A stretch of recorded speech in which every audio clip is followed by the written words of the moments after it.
Hello, my 0 day fans. Okay, so we're at a really huge part. Um, they just killed Helen and David. She's feeling really sick. It's chapter 42. Here we go.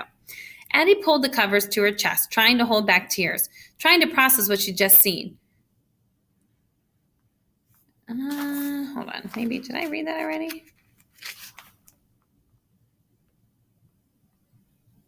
Oh, yes. I read. I don't think it recorded. Okay. Just seen. David and Helene Brown were real people. They were dead because of her. None of it made sense. They were supposed to just be a story, something to lead the FBI astray. Addie tried to push the horrible scene that she just witnessed from her mind, desperate to replace it with the happier thought. A memory washed over her. She was 13, strolling with Father and Mikey down the Avenue de Champs-Élysées in France. Father had swept the family away on a surprise trip as a reward after Addie successfully hacked into the website of a terrorist group and shut it down, but not before alerting French authorities about their plans to bomb a nightclub.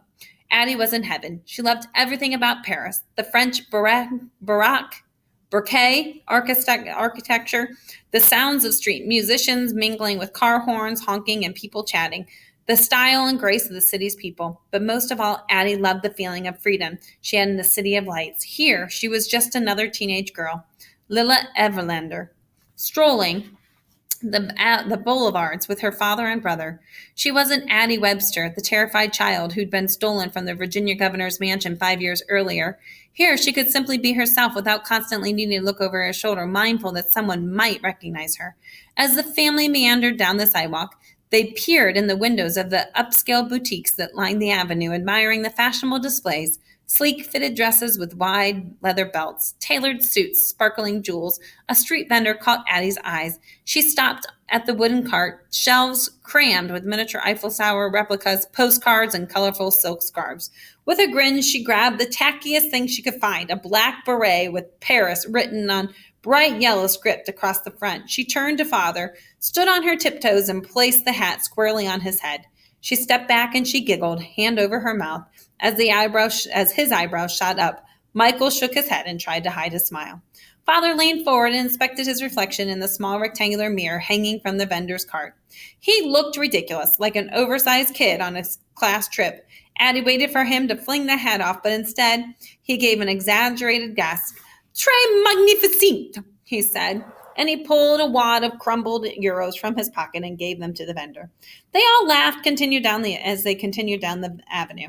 They stopped at a small outdoor cafe and sat down at the black wrought iron table beneath the yellow umbrella. Addie couldn't help but feel sophisticated as she tore off pieces of warm croissant and popped them into her mouth, followed by sips of espresso from a white cup. She leaned back and she closed her eyes, sucking in the breath of the sweet-smelling air, tinged with the scent of sugar and roasted coffee beans. She smiled as the late afternoon sun warmed her cheeks. As the sun crept lower on the horizon, the family headed back towards their rented apartment. Along the way, they passed a small jewelry shop tucked in the large brick building. Addie came to a sudden stop, transfixed by a display on the other side of the store's windows, a glittering hair clip shaped like a butterfly, but elegant, not childish. Dozens of sparkling red and blue gems decorated the wings. Addie reached up to her own hair, finally growing back out after being cut short and bleached blonde for so many years to disguise her looks.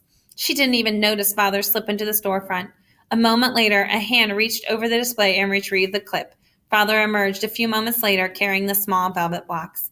Addie's eyes widened. You got it for me? Father smiled and he creaked the box open. He pulled out the delicate clip. May I? He said. Addie nodded and he gently secured it into her hair.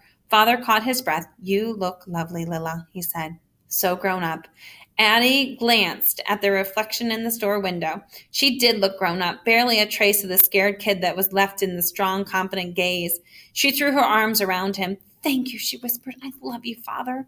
I love you too, Lilla, he said, and I am so proud of the person you've become. The world would be a better place thanks to you. Addie pulled the covers tighter to her chest. How could someone who cared so much about the safeties of her purposefully lure innocent people to their deaths? She couldn't wrap her mind around it. It was like discovering 2 + 2 = 3. The image of David and Helene Brown crumbling to the ground, dead, flashed through Maddie's mind again. They were just supposed to be a story, something to fool investigators. But as she listened to the voices in the hallway start up again, growing louder and closer, heading her way, Addie wasn't sure who she was trying to fool anymore. Her mother? The president? Darrow?